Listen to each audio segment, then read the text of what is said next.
I'd like to start off this morning by saying thank you to all of my new YouTube subscribers. I really appreciate the high quality of comments and conversation that you guys have struck up in the comments sections of my videos. I'm going to try something a little bit different today, which is to read to you guys from behind a static screen. And the reason that I've chosen this method is because, unlike other videos, this isn't a direct response to someone else's publication or YouTube. I began breaking down my thoughts on this topic last month into a progressive series of essays which are written, and so that is what I will be reading to you today.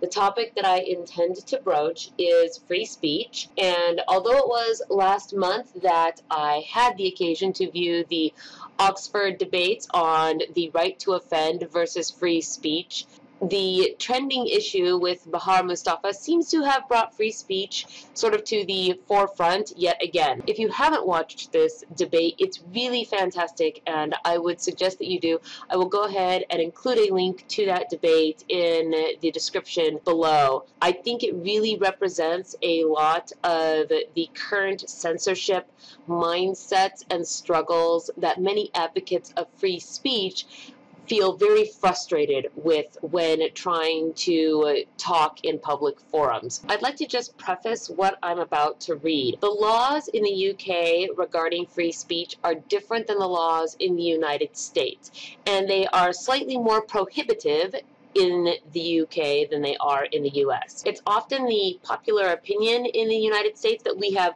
unfettered free speech. And whilst it is true that we do have some of the most liberal free speech laws in the world, we do not have entirely unfettered free speech in the United States. And we most commonly see this represented in cases that revolve around incitement to violence or threats with intent to cause harm. I'm going to go ahead and also put a link that sort of elaborates on free speech and various restrictions that have been put on that into the comment section below, and you can feel free to check that out in your own spare time.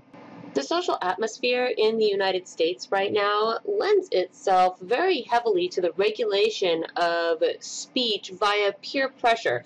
Classically, this would have been called political correctness 20 years ago. Today, we coin it as social justice. Both political correctness and social justice regulate free speech indirectly by applying a type of peer pressure that indicates to people what is socially acceptable or not acceptable to say in our current climate. I'd like to digress here for just a moment to say that I am a very strong proponent of free speech. And whilst I might not agree that it is always good form to go around screaming insults or pejorative at other individuals, I very much understand that communication is a developed skill. It is an art. It is something that people go to university for to learn about and get degrees in. Freedom of speech is imperative because it provides even the most ineloquent of individuals the opportunity and something of a platform to still make their ideas and opinions heard, no matter how gruff their expression may be. So when we talk about whether or not people should have the right to offend another person, what we are talking about is the potential eradication of voices based on the grounds that they are offensive, which at best means that it is something that simply runs contrary to contemporary ideas of manners, and at worst, offended or offense is completely arbitrary and capricious. This brings me to the primary topic of my first little dissertation here, which is offense and insult.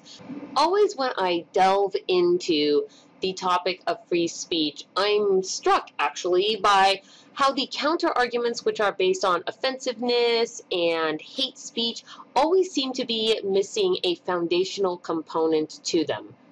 Perhaps that's because if we leave the topic of who is responsible for offense as vague, it remains a perpetual gray area which can then be utilized either in favor of supporting someone's free speech or against another person's free speech whichever suits the person who happens to be wielding the idea of offense.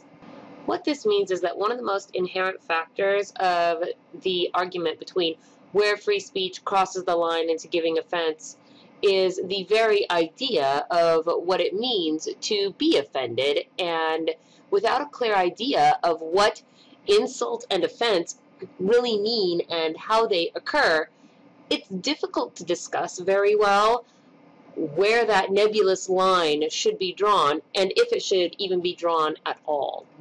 It's my aim today to try to unravel some of the counterpoints that were made in the Oxford debate, particularly because I hear these points tossed around in common parlance and general social exchanges, and they seem to have a sheer obliviousness for the context in which our freedom of speech has arisen and why we even have it in the first place. Here in part one of my reply, I basically aim to examine the nature of offense and insult and where responsibility or ownership for that lies. Here we go.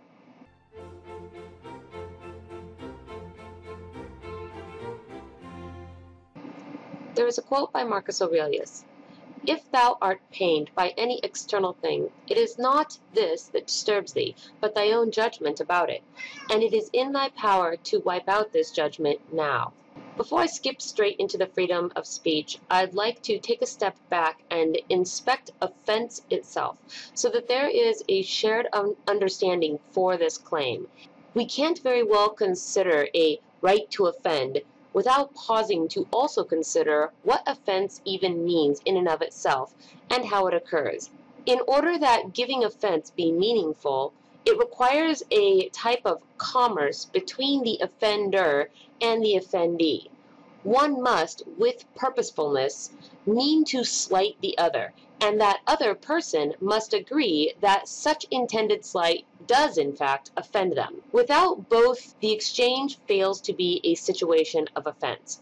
If the supposed offender did not act purposefully, then the offended party has clearly stepped forward to take it upon themselves to create an offense where none necessarily existed. In the realm of common courtesy, this is a social power grab of sorts that allows the wounded party to control the dialogue by preying upon the better nature of their would-be offender, who is usually willing to simply make an effort at general politeness. This is a method of control that is reliant upon the sense of guilt and or duty of the aggrieving party. In other words, it's a superficial control that is empowered only by the concession of the supposedly offending person. It does not have a power in and of itself. On the other hand, if somebody does lob an offense and the intended offendee simply doesn't take offense, the situation of giving offense becomes diffused. This is a type of control not over the behavior of others, but rather over oneself, and therefore has its own power. The ability to not be offended here isn't reliant on anyone else. Since the act of being offended is entirely self-involved, the final arbiter of whether or not someone is offended is that person themselves. They either choose to be offended by relinquishing their ability to not be offended, or they keep their power and they choose to not be offended. Regardless of whether or not any offense was ever intended in the first place, a person can choose for themselves to become offended at nearly anything. In this way, offense is never actually given, it's always taken, and the responsibility of being offended is entirely one's own. So there you have it, my thoughts on offense. Some might not like it because it basically means that you would have to take responsibility for yourself anytime you feel offended, but there it is. If you would like to read the written version of this, you can go ahead and find that on my blog, and I will link to that in the comments below. In the next segment, I intend to talk about what the Oxford debates coin as emotional fortitude. That is the ability to withstand the insults and harsh language that is often flung at people in public realms. Thank you so much. Please share your thoughts with me in the comments section below, and I will talk to everybody soon. Have a great afternoon. Bye-bye.